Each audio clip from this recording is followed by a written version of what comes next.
Wongel, thank you for the lunch. You're welcome. Look at my belly. Let's see. Show. Powerful. Yep. Yeah, we just had lunch, headed to drink coffee, right? I can't wait for that. But side note, don't drink coffee with sugar. That's not coffee. You're ruining the taste of coffee. Don't do that, Wongel. Don't do that. That's what he Try said. Coffee without sugar. No one is listening to him. Okay. I'll talk to you later. Hi, Mika. Hello, Wongel. Welcome to my channel. Thank you so much. It's a pleasure to be here. Thank you for inviting me. Thank you for being here. It's good to see you, by the way. Yes. Such an amazing person. Oh. Amazing character. How was your experience so far? Because I know you've been here for 2 weeks, right? Yes. So you've heard about Ethiopia before you came, right? The mainstream media and everything that is going on, and also the news and the foreigners leaving Ethiopia. So from what you heard and what you have actually seen, how was it? Man, actually, I didn't even want to talk about that on my channel. Oh, okay. The reason why, because I didn't want to give attention to the Western, right? Because even though we give our own narratives about what's going on here in Ethiopia, but I feel like we're responding to what they're saying, right? And I shouldn't be responding to them. I should be creating my own content, and I should be putting out there, what I believe is here, because I'm here, right? I'm on the ground. But answering to your question, man, Ethiopia is beautiful. I've been here this is my second week, and I've been moving around the street alone. I was just telling you, a couple minutes ago, and things are different. It's nothing compared to what the media has been portraying and showing about this beautiful, amazing place.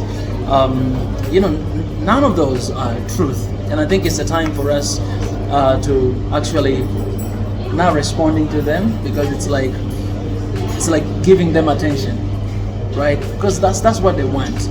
They give all these false narratives to gain attention from us, and when we respond to them, we actually fall under that trap, right? They tried everything and they can, but now they're trying to bring all these lies, and the best thing we can do is just ignore them.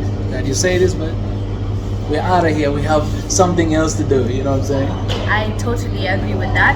But sometimes I also believe that we need to counter the lies, the negative. Yes. That's why I talk about it too. But I like your 100%. approach. Just ignore them I like love they your don't approach. exist. I love your approach as well. But there's a place and time for both, I guess. Yes, right? yes, yes. Okay. So you're enjoying yourself here. I'm loving it. Glad to hear that. So tell us about Swahili Nation. Why did you start Swahili Nation? Well, Swahili Nation, it has been in the making for over 9 years, but I just started like 2 years ago. And the reason why, it's because, I wanted to create something, a space where Africans we can express ourselves freely, share about our ideas, share about our culture, share about who we really are. Right now it's Swahili Nation, but the vision is to have SNN, Swahili Nation Media.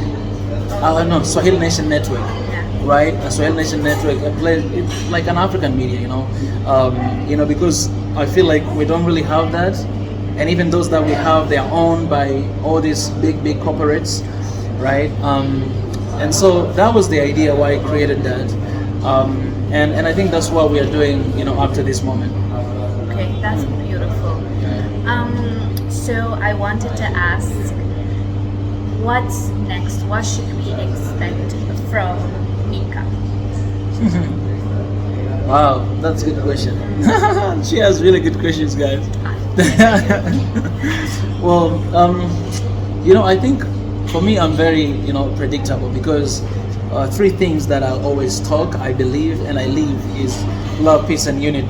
That's what we've been talking in our conversation here, right? And I think the reason why I'm talking about this, or the reason why I think they should expect that, to hear that a lot, because that's where the problem is, right? Yeah. We're living in a world where we're not open to one another, right? The social media, the internet is kind of like drawing us apart. Yeah. Not only that, right now in the era of the pandemic, we even, social distancing with one another, right? So we're getting farther and farther, you know what I'm saying? But, it's a time to figure out the new ways to love each other, right? The new ways to make peace with one another, the new ways to make sure that we are coming together, right? We are not divided, but we are coming together. Because I believe challenges makes us strong, right? And what we are going through now, everything that we are going through, it has to make us strong. But if we bow down to that and we fall apart, then we lose the, we are not really learning the lesson. Because every challenge comes with a lesson, right? So I always try to look on the bright side. And I think that's one of the things that everyone can expect from me. That you'll see this face as long as you want or you don't want, because this message has to go out there. Yeah. So Mika, from what I have seen, the last time we met, people were just stopping you and saying hello and saying thank you.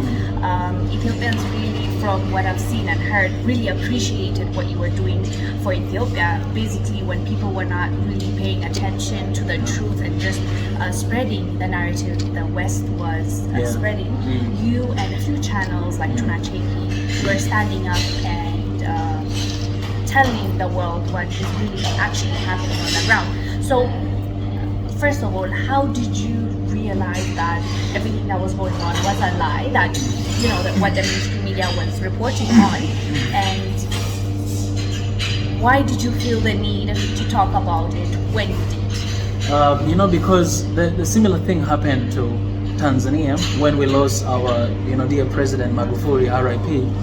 The same thing happened, and Western media, all these big medias, they were actually giving the false news about what really happened.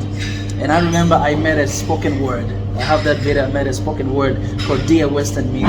It was message straight to all these Western medias and what they were saying about that. And that was actually awakening for me, because it was the first time to realize that, oh no, what these people are saying is not true. But for a long time, I didn't realize that, because I always believed in the names. When I see, I'm like, no, they cannot lie. They're media. How they cannot lie? So sometimes I was even finding truth through media, and that's what a lot of us do. Like, if there's something going on, let's say in Ethiopia, a lot of us, we just go on the media, we turn on CNN, on BBC to see what's happening, right? But that means whatever that they say, if it's a lie, everybody will believe that, because other medias and other countries, what they do, they just take those news, they translate in their own language, and they make news, right? We are in a generation, people, they don't want to do research, they don't want to get to know one another, they don't want to travel and experience and explore and just learning. Like, we don't really want to learn from authentic source, right? And that's why for me, I knew from the very beginning that no, this is not true. Why? Because all of my friends, they were speaking against it, and so I had to get more curious and ask what's really going on. I see this and this on media, but what do you guys say? And that's what I was doing on Swahili Nation. I see the media saying this, but I always had a live stream conversation, and I'll ask local people, just know, hey, what's going on in Ethiopia? Tell me, is this true? This lie? This? So I always wanted to find sources from people. And the more you get to know people, the more you get closer to them, then you realize how they truly feel about what's going on, right? Most of this news, they don't even have people here in Ethiopia. They have like reporters in Kenya, in Uganda, they're reporting about what's going on in Ethiopia. How can that be authentic? It's obviously it's fake. And I think that's when I knew that, man, I need to stand for my people, right? Because nobody's going to stand for my people but myself, right? When Magufuli passed, not a lot of people talked about it. That no, this is the lie, it's the lie. Very few people were very stressed and frustrated. And I knew that, man, that time I knew that I'm gonna talk about this for the rest of my life. Even if I have like a small media, but my voice matters, and I'm gonna speak about it. That's why. Awesome. Thank you guys for watching. Make sure you subscribe, and like, and comment.